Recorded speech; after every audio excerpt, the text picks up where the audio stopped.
B Gopalakrishnan എന്ന് പറയുന്ന BJP. നേതാവ് ഇത്തരം ചർച്ചയെപ്പോലും ഒരു ഹെയ്റ്റ് ക്യാമ്പയിനായിട്ട് മാറ്റുകയാണ്. ചരിത്രവും വസ്തുതകളുമായിട്ട് ബന്ധമില്ലാത്ത ആരോപണങ്ങളാണ് അദ്ദേഹം ഉന്നയിക്കുന്നത്. ഇവിടെ അറേബ്യയിൽ നിന്ന് വന്ന ആളുകളാണോ ഇവിടുത്തെ മുസ്ലിങ്ങളെ ഉണ്ടാക്കിയ ആൾക്കാർ? മുസ്ലിങ്ങൾ അവരുൽപ്പാദിപ്പിച്ചു പോയതാണോ?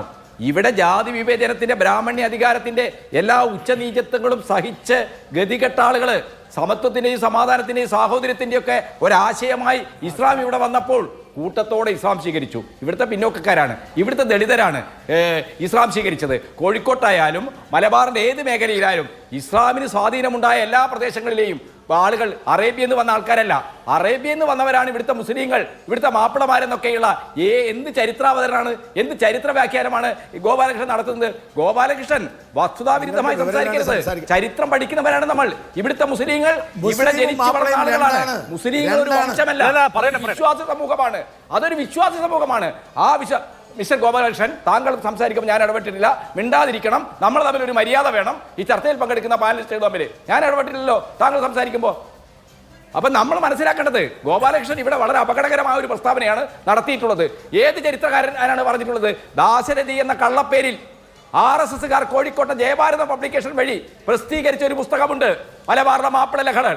ആ മാപ്പിള ലഹളയിൽ ആരോപിക്കുന്ന ചരിത്രവുമായിട്ടൊരു ബന്ധം ഇല്ലാത്ത ഇവിടുത്തെ ജനസംഖ്യയിലെ വ്യത്യസ്ത സാമൂഹിക വിഭാഗങ്ങളുടെ ഉൽപ്പത്തിയെ സംബന്ധിച്ച് നരവംശാസ്ത്രപരമായിട്ടോ ചരിത്രപരമായിട്ടോ ഒരു സാധൂകരണവുമില്ലാത്ത വാദങ്ങൾ, ഇതുപോലുള്ള ചർച്ചകൾ ഉന്നയിച്ചിട്ട് മാതൃഭൂമി പോലുള്ള ഒരു ചാനലിലൂടെ എന്താണ് മുസ്ലിങ്ങളെല്ലാം അങ്ങ് അറേബ്യയിൽ നിന്ന് വന്നവരാണെന്ന് വരുത്തി തീർക്കുന്നത് അപകടകരമായ ഒരു പ്രവണതയാണ്. അഭിലാഷേ, അത് അനുവദിക്കാൻ പറ്റില്ല.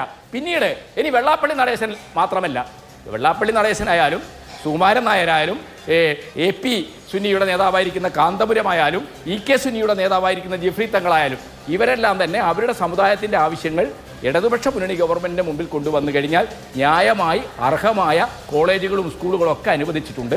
ഗോപാലകൃഷ്ണൻ അറിയാമല്ലോ, ഇവിടുത്തെ മുസ്ലിം സമുദായത്തിൻ്റെ വിദ്യാഭ്യാസ സ്ഥാപനങ്ങളും ഇവിടുത്തെ SNDP, NSS ഇതുപോലുള്ള സമുദായ സംഘടനകളുടെ വിദ്യാഭ്യാസ സ്ഥാപനങ്ങളും തമ്മിൽ ഒരു താരതമ്യം നടത്തിയാൽ ചരിത്രപരമായി തന്നെ ഈ രംഗത്ത് ഏറ്റവും കൂടുതൽ സ്ഥാപനങ്ങൾ അനുവദിച്ച് കിട്ടിയവരും നടത്തുന്നവരുമാരാണ് SNDP.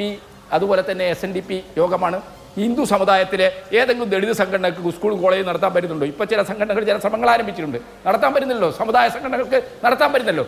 ഹിസ്റ്റോറിക്കലായിട്ട് ചരിത്രപരമാണ്. കാരണം SNDPക്ക് കോളേജുകളുണ്ട്, സ്കൂളുകളുണ്ട്, അതേപോലെ തന്നെ അവർക്ക് അനവധിയായിട്ടുള്ള സ്ഥാപനങ്ങൾ നടത്താൻ ഗവൺമെൻറ് അനുമതി കിട്ടിയിട്ടുണ്ട്. അതുകൊണ്ട് മലപ്പുറത്തെ ഒരു സവിശേഷമായ ഒരു വിഷയമാക്കി, ഒരു പ്രദേശമാക്കി അവിടെ പിന്നോക്ക സമുദായക്കാർക്ക് ഒന്നും കിട്ടുന്നില്ല.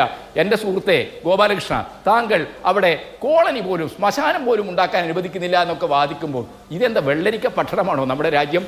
മലപ്പുറം എന്ന് പറയുന്നത് ഞാനും നിങ്ങളുമെല്ലാം നിരന്തരം ബന്ധപ്പെടുന്ന ഒരു പ്രദേശമാണ്. നൗഷാദ് അലി മലപ്പുറത്തുകാരനാ. മലപ്പുറത്ത് അങ്ങനെ പിന്നോക്ക സമുദായത്തിൽപ്പെട്ട ആളുകൾക്ക് ശ്മശാനമുണ്ടാക്കാൻ, കോളനികൾക്ക് ശ്മശാനമുണ്ടാക്കാൻ അനുവാദം കിട്ടാത്ത ഒരു പ്രശ്നമേ ഇല്ല. ഗോപാലകൃഷ്ണൻ തെറ്റായ ആരോപണങ്ങൾ ഉന്നയിക്കാൻ പാടില്ല. വിഷയത്തെ മലപ്പുറം എന്ന ഒരു പ്രശ്നത്തിൻ്റെ മുകളിൽ കൊണ്ടുവന്ന് മതവുമായി സമീകരിച്ച് വളരെ അപകടകരമായ വിദ്വേഷ പ്രചരണത്തിന് ഇത്തരം ചർച്ചകൾ ഉപയോഗിക്കാൻ പാടില്ല. അത് അനുവദിക്കാൻ അഭിലാഷിനെ പോലുള്ള ഒരു അവതാരകൻ കൂട്ടുനിൽക്കരുത് എന്നാണ് എനിക്ക് പറയാൻ. ഞാൻ കൂട്ടുനിൽക്കുന്നൊന്നുമല്ല, ആളുകൾ വർത്തമാനം പറയുന്നു, അതിൽ വസ്തുതാ വിരുദ്ധമായ കാര്യങ്ങൾ ഇടപെടുന്നു, അത്രയേ ഉള്ളൂ.